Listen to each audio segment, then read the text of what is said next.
Did you know that over 60% of people say they've experienced obsessive behavior in a relationship, either from someone else or themselves? So, what happens when love stops feeling like love? Welcome back to Myth Motivation, where ancient stories reveal timeless truths. Today, we revisit a tale often told as a tragic romance, Orpheus and Eurydice. But this time we peel back the poetry and look at something darker: obsession. Because sometimes what we call love isn't love at all. It's control, it's possession, it's fear wearing a mask. In this video, we'll explore the chilling moment when love crosses the line. We'll unpack the signs, explore real-life examples, and uncover how mythology, psychology, and even pop culture all echo one powerful truth.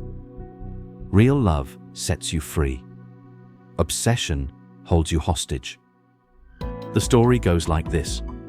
Orpheus, the son of a muse, was the greatest musician the world had ever known. His music could soothe wild beasts, make stones weep, even soften the hearts of gods. And he was in love with Eurydice. But fate intervened. Eurydice was bitten by a serpent and died. Orpheus was devastated, but he couldn't let go. He descended into the underworld, a place no living man should enter, to beg for her return. And the gods, moved by his music, agreed, on one condition. He must lead her out, but never look back until they were both above ground. He agreed. He walked. He reached the exit, but he turned around too soon. She vanished forever. For centuries, we've called this a story of love lost. But what if it's a story of love that became obsession? To understand this better, let's slow down. Love and obsession can look eerily similar at first. Both are intense. Both can feel all-consuming. But there's a critical difference. Love is grounded in presence. Obsession is driven by fear. Love says, I see you, I trust you, I let you be. Obsession says, without you, I am nothing, and I'll do anything to keep you. It's no coincidence that Orpheus didn't just mourn. He didn't reflect. He didn't heal. He tried to undo death. That's not love. That's refusal. Refusal to accept reality. Refusal to let go. And this is where mythology meets modern psychology. Obsession stems from a lack of emotional security. It often shows up in people with anxious attachment, unhealed trauma, or unresolved loss. In real life, it might look like constant texting and checking in, needing to know where your partner is at all times, reading into every silence, making someone else the center of your self-worth. You might say, but isn't that just passion? The difference is this: passion respects boundaries. Obsession crosses them. Let's look at the world we live in now. Pop culture is full of obsessive love stories, and we often romanticize them. In The Great Gatsby, Gatsby throws extravagant parties every weekend, not for fun, but to win back a woman who married someone else. He builds his identity around her, and in the end, dies alone chasing a fantasy. Or Twilight. Edward watches Bella sleep without her knowing. He isolates her from friends. He repeatedly says, "You are my life now." Many saw it as romantic, but step back, and it's classic obsessive behavior. Obsession isn't always as dramatic. Sometimes it's subtle, quiet, hidden under compliments like, "I just love you too much. You complete me. I'd die without you." Sound familiar? Real people experience this every day. Anna, for example, dated someone who called her constantly. At first, she felt adored. Soon, she felt smothered, then watched, then afraid. He wasn't showing love. He was controlling her world. Obsession rarely starts dark. It begins with intensity, attention, and what feels like love. But over time, it shrinks your world, until you don't know where they end and you begin. Let's return to Orpheus. Why did he look back? Was it doubt, impatience, or fear that Eurydice had already slipped away? The truth is, he needed control. He couldn't trust what he couldn't see.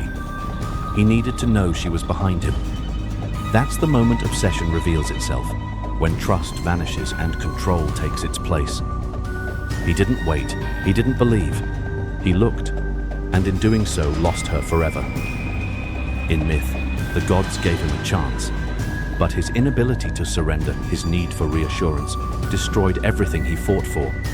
And that's the heartbreaking reality of obsessive love.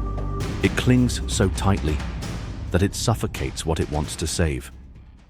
Let's look at another myth, one that echoes obsession in a different way. The story of Pygmalion. Pygmalion was a sculptor. He created a statue so beautiful, so perfect, that he fell in love with it. He named her Galatea and treated the statue as though it were alive. He dressed it, kissed it, spoke to it.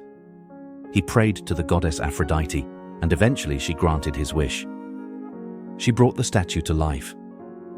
It's often told as a tale of dreams coming true. But look again. Pygmalion didn't fall in love with a person. He fell in love with an ideal. He didn't want partnership. He wanted perfection. Someone without flaws. Someone who wouldn't challenge him. It's the same dynamic we see in real life when people fall not for someone real, but for the version they've created in their mind. They're not in love with you. They're in love with how you make them feel. And when you stop living up to that fantasy, they panic, push, or punish. This isn't just obsession, it's dehumanization. And it's dangerous. Because when you love a person, you love their light and their shadow.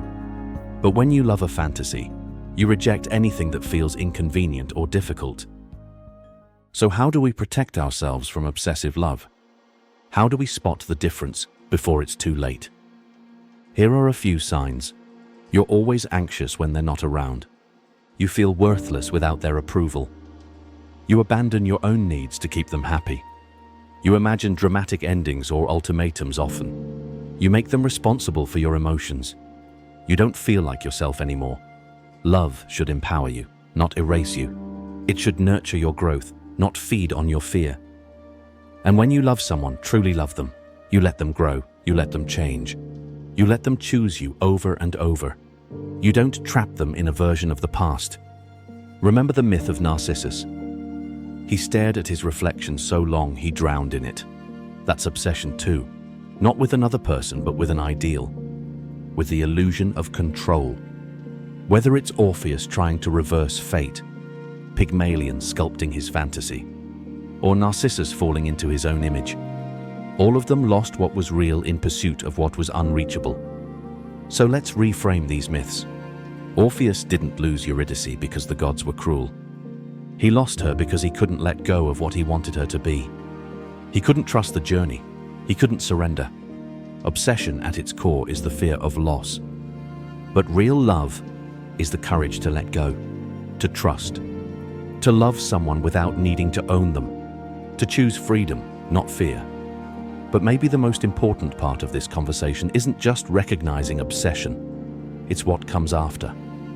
How do we heal from it? Let's talk about reclaiming yourself after obsessive love. The first step is awareness. Naming the behavior within yourself or others takes strength. And once you see it, you can't unsee it. The second step is self-return. Obsession makes us forget who we are. So healing is about remembering. Start with the basics. What do you enjoy outside the relationship? What did you stop doing to stay close to them? What parts of yourself did you hide just to be accepted? Write them down. Make space for them again. That is your compass home. Third, learn to sit with discomfort. The silence, the distance, the fear of being alone. Obsession thrives in panic, but healing happens in presence. Build rituals that center you. Meditate, walk, journal, breathe. Learn to be with yourself and you'll stop needing someone to complete you. And finally, forgive yourself. Obsessive love doesn't mean you're broken. It means you were hurting and trying to feel whole. We all carry wounds, but we also carry the power to heal them. So let your myth be different. Let it be one of return, not to someone else, but to your own truth. Let it be a phoenix myth, not a tragedy. One where you rise from what consumed you and take flight. Have you ever experienced a relationship that felt more like obsession than love? What did it teach you? Share your story in the comments. You never know who it might help. And if you found this video powerful, check out our next one on Narcissus and the Mirror of Self-Love. It's the perfect companion to this story. Don't forget to like, share, and subscribe. This is Myth Motivation, where ancient wisdom meets modern life.